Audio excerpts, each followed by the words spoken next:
All right, this tactic I'm going to talk about, I call above and below.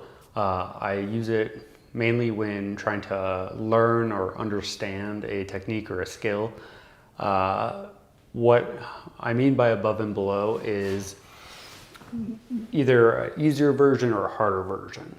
Often when we're climbing, we might be working a move and our hands keep slipping off, or our foot keeps picking, or our heels keep picking and kind of falling off. And so we want to learn to understand why and how to keep that engaged. And above and below is a really good use of that. With below making it easier, that allows us to have kind of a little more open mind, less stress environment, and I can use larger holds to really learn what's firing inside of that movement. Say, okay, I feel the tension here, or I'm applying it here, and kind of really have good understanding of what the chain is for that movement. Then instead of just immediately, once I understand it, going back to my boulder and just seeing if that worked, which it could, I also just immediately like to go to something above it, which is taking 100% of my focus and almost like a limit boulder, where I am applying that same knowledge of what the chain reaction of it was, or what I needed to really engage. And I want to apply that to something that's like right around my limit. So I understand how much weight I can actually take, and that since all my focus is there, I'm not about sending the whole problem, I'm about sending that move. And then after I've done that, then I like to go back to what I've been working, because I've had my below where I understood the fundamentals of it. I had my above, which showed me that I can try really hard and how effective that is.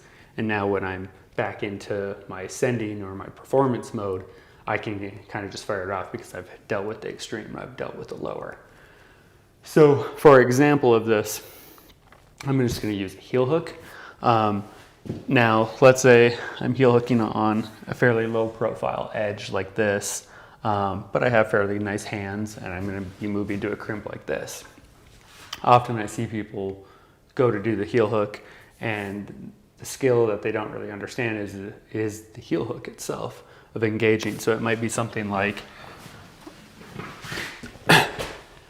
getting on the boulder, placing that heel upright, and as they go to do this, that foot picks off because they didn't really have that much tension on it, and really knowing how to engage it. So they might sit there and try it trial by error, and it might hold long enough that one moment, they stick that and they move on. But when they go to apply it to another boulder, that skill, those aren't going to be there because they never really learned it. They just kind of got away with it. So if you're actually wanting to learn and progress it, finding something bigger, something like this, it's slightly in-cut, wider, and trying the below version. And so finding jugs, getting into it. So now my skill set's pretty much the same at this point. I'm still having my foot straight and kind of being like, oh yeah, I can hold it, but it's because it's a larger profile hold.